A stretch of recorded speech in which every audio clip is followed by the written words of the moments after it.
God of war Tollywood లో ఈ cinema చుట్టూ నడుస్తున్న డిస్కషన్ మరే సినిమాకు ఇటీవల కాలంలో జరగలేదేమో. మొదట ఈ సినిమా అల్లు అర్జున్ హీరోగా త్రివిక్రమ్ డైరెక్షన్ లో వస్తుందని ప్రకటించారు. కానీ బన్నీ నటించిన పుష్ప తర్వాత సీన్ మారింది.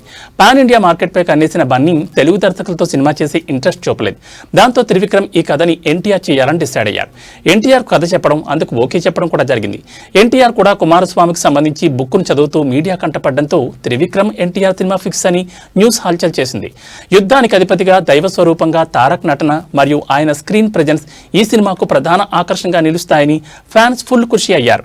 ఇంతకు ముందు అన్నడు చూడని విధంగా ఒక విజువల్ గ్రాండియర్ గా త్రివిక్రమ్ ఈ కథను సిద్ధం చేశాడని టాక్ వినిపించింది. కానీ మొన్న మధ్య ఈ సినిమాని అల్లు అర్జున్ చేయాలనుకుంటున్నట్లు బాలీవుడ్ మీడియాతో ఫేక్ ప్రాపగాండా చేశారు. దాంతో అసలు ఈ సినిమా ఎవరితో ఉంటుందా అని కన్ఫ్యూజ్ అయ్యారు సినిమా ప్రేక్షకులు. ఇక ఇప్పుడు లేటెస్ట్ గా అన్ని గందరగోళాల తర్వాత చివరికి తారక్ వద్దకు వచ్చి చేరింది. ప్రస్తుతం ఎన్టీఆర్ చేస్తున్న ప్రశాంత్ నీల్ సినిమా జూన్ 2026 నాటికి పూర్తి కానుంది. ఆ వెంటనే అంటే గాడ్ ఆఫ్ వార్ సెట్స్ పైకి వెళ్లే అవకాశం ఉంది.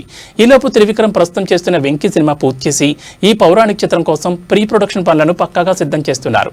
హారిక హాసిని క్రియేషన్స్ మరియు సితారా ఎంటర్టైన్మెంట్ సంయుక్తంగా ఈ సినిమాను పాన్ వరల్డ్ స్థాయిలో విడుదల చేయడానికి ప్లాన్ చేస్తున్నాయి.